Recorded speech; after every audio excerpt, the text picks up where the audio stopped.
Good evening students, welcome back to my channel Story Teller. और आज हम जो वीडियो लेके आए हैं वो लास्ट वीडियो है फॉर्म्स ऑफ बिजनेस ऑर्गेनाइजेशन का। इस वीडियो में हम बात करेंगे बेसिक डॉक्यूमेंट ऑफ कंपनी। उससे पहले अगर आपने हमारे चैनल को सब्सक्राइब नहीं किया है तो चैनल को सब्सक्राइब कर ले, साथ में बेल बटन को प्रेस कर दे ताकि सबसे पहले वीडियो अपडेट आपको मिल सके। और साथ में अगर आपने इससे पहले वाले वीडियो नहीं देखे हैं तो आप चैनल पेज को विजिट करके उन वीडियो को देख सकते हैं और साथ में मोटिवेशनल वीडियो को भी देख सकते हैं। बहुत सारी मोटिवेशनल स्टोरी मैंने वहाँ पे आपके लिए बनाकर रखी हुई है। तो चलिए देर ना करते हुए आज का वीडियो स्टार्ट करते हैं। बेसिक डॉक्यूमेंट ऑफ कंपनी में 3 तरह के डॉक्यूमेंट आते हैं। पहला जो डॉक्यूमेंट आता है वो आता है मेमोरेंडम ऑफ एसोसिएशन। ठीक है, कि आप इसको मेमोरेंडम ऑफ कंपनी बोल सकते हैं या मेमोरेंडम ऑफ एसोसिएशन भी बोल सकते हैं, राइट। दूसरा आता है आर्टिकल ऑफ एसोसिएशन और तीसरा आता है प्रोस्पेक्टस। तीनों ही डॉक्यूमेंट जो है कंपनी को बनाने के लिए ज़रूरी होते हैं, चाहे वो प्राइवेट कंपनी हो या पब्लिक कंपनी हो। ठीक है, अब एक एक करके इनको समझते हैं। सबसे पहले बात करते हैं मेमोरेंडम ऑफ एसोसिएशन की। इसके अंदर क्या होता है, इसके अंदर जितनी भी पावर्स हैं कंपनी की, जितने भी उसके ऑब्जेक्टिव्स हैं वो सारे लिखे होते हैं और एक कंपनी इनको क्रॉस नहीं कर सकती, इन ऑब्जेक्टिव से बाहर काम नहीं कर सकती। ठीक है, ये मेमोरेंडम का मेन ऑब्जेक्टिव होता है। मेमोरेंडम में ये चीज़ें मेन होती है। अब मेमोरेंडम के अंदर जो सब्जेक्ट मैटर होता है या क्लोज होते हैं वो 6 होते हैं। कौन कौन से? नेम क्लोज, सिचुएशन या registered office close, object close, liability close, capital close और एसोसिएशन क्लोज। एक एक करके इनको समझते हैं। पहला नेम क्लोज, तो इसके बारे में हमने लास्ट वीडियो में जिक्र किया था। Section 20 of the Indian company act 2013 यहाँ पे फॉलो होता है। इसके अकॉर्डिंग जो कंपनी का नाम है वो किसी प्रेसिडेंट के नाम पे नहीं होना चाहिए, डायरेक्टली या इनडायरेक्टली दोनों तरीके से। किसी राजा के नाम पे नहीं होना चाहिए, किसी रानी के नाम पे नहीं होना चाहिए, किसी एम्परर के नाम पे नहीं होना चाहिए, किसी नेशनल फ्लैग के नाम पे नहीं होना चाहिए, या किसी दूसरी कंपनी का सेम नाम वो यूज़ नहीं कर सकता। तो कंपनी बनाते समय इन चीज़ों का ध्यान रखना बहुत ज़रूरी है।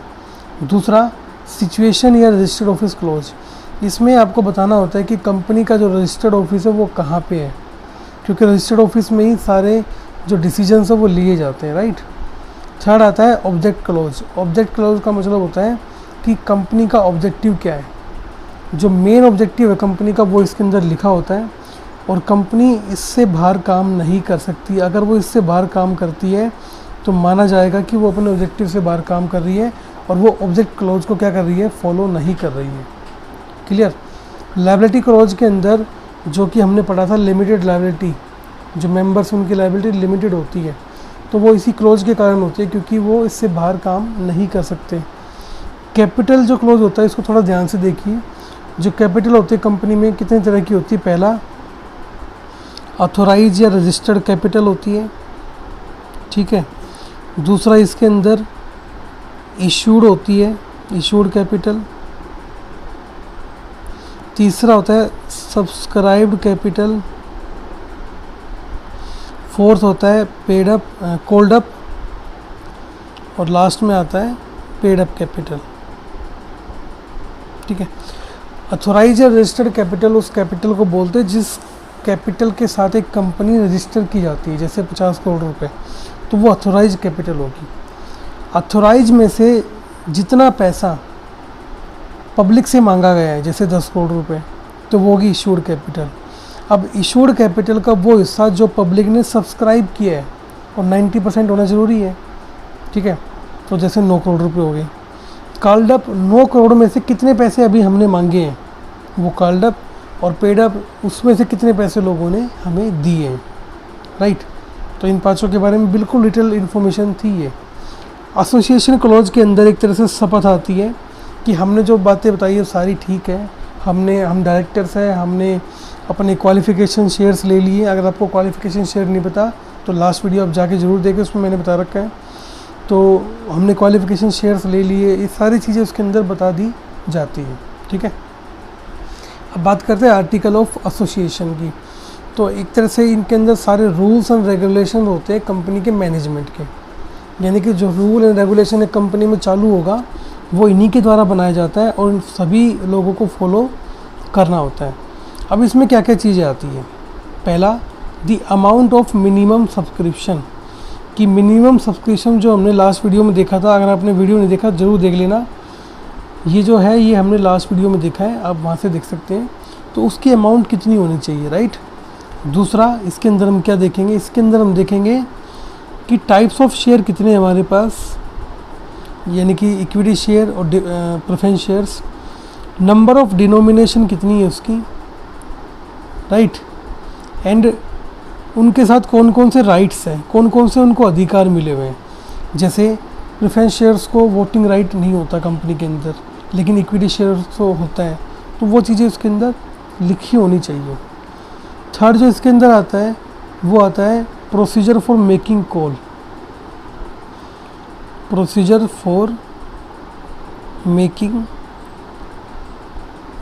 कॉल्स। ये कॉल्स वो नहीं जो आप फ़ोन करते हो, इसको बोलते हैं कि जब आप अपने जो शेयर इशू किए थे, यहाँ पे देखिए कॉल्ड अप कैपिटल है ना, तो जब आपने शेयर इशू किए थे उस टाइम पे कितना पैसा आपने मांगा। जैसे आपने 10 रुपये का एक शेयर रखा, 10 में से 2 रुपये आपने अभी ले लिया, 6 रुपये बाद में ले लिए, फिर 2 रुपये ले लिए, ऐसे करके। तो जो हिस्सा मांगा गया है उसको बोलते कॉल। तो उस कॉल के लिए क्या प्रोसीजर होगा, क्लियर। उसके बाद procedure of issuing share certificate, procedure of issuing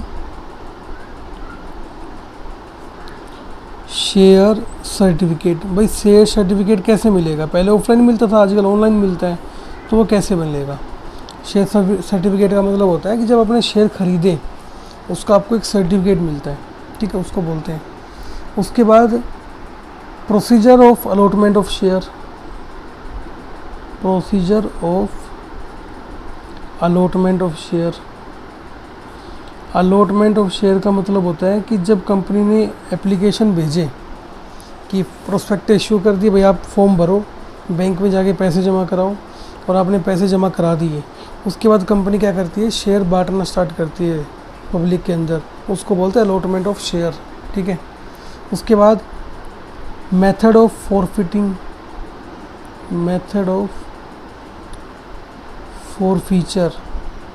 forfeiture का यहाँ पे मतलब होता है कि जब आपने, कंपनी ने आपसे पैसे मांगे, जैसे 2 रुपये एक शेयर के में चाहिए अभी 10 में से, और आप पैसे नहीं दे पाए, तो कंपनी क्या करेगी, आपके शेयर जब्त कर लेगी, उसको बोलते हैं ये। उसके बाद procedure for the payment of underwriter, procedure of the payment of underwriters. Underwriter जो हमने बनाए थे मिनिमम सब्सक्रिप्शन के लिए, उनकी पेमेंट का क्या प्रोसीजर होगा, ठीक है। उसके बाद कंपनी की बोरोविंग पावर कितनी है, उधार कितना ले सकती है company, borrowing powers of company, ये भी उसके अंदर शो किया जाएगा, कंपनी उधार कितना पैसा उठा सकती है, राइट। उसके बाद इसमें आएगा कि appointment and remuneration to auditors, appointment of and remuneration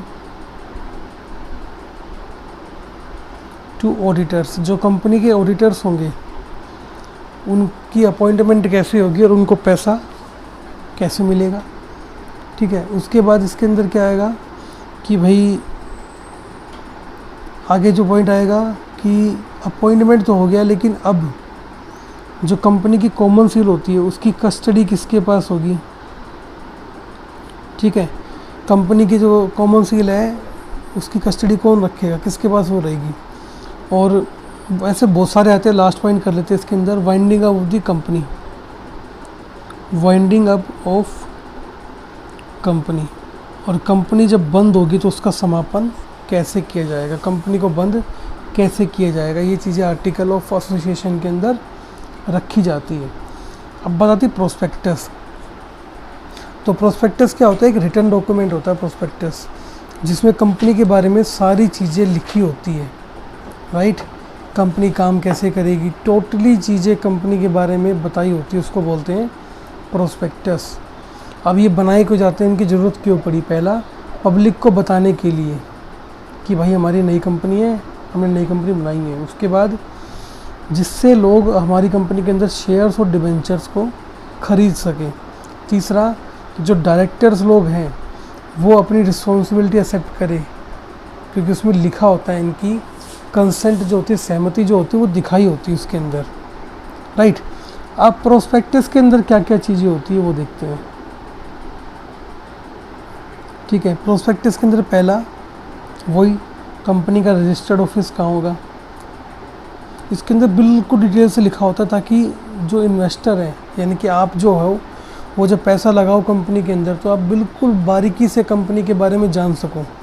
तो कंपनी का नाम क्या होगा, कंपनी का रजिस्टर्ड ऑफिस का होगा, ठीक है। उसके बाद कंपनी का ऑब्जेक्टिव क्या है, कंपनी क्यों बनाई गई है, किस ऑब्जेक्टिव को लेकर बनाई गई है, राइट।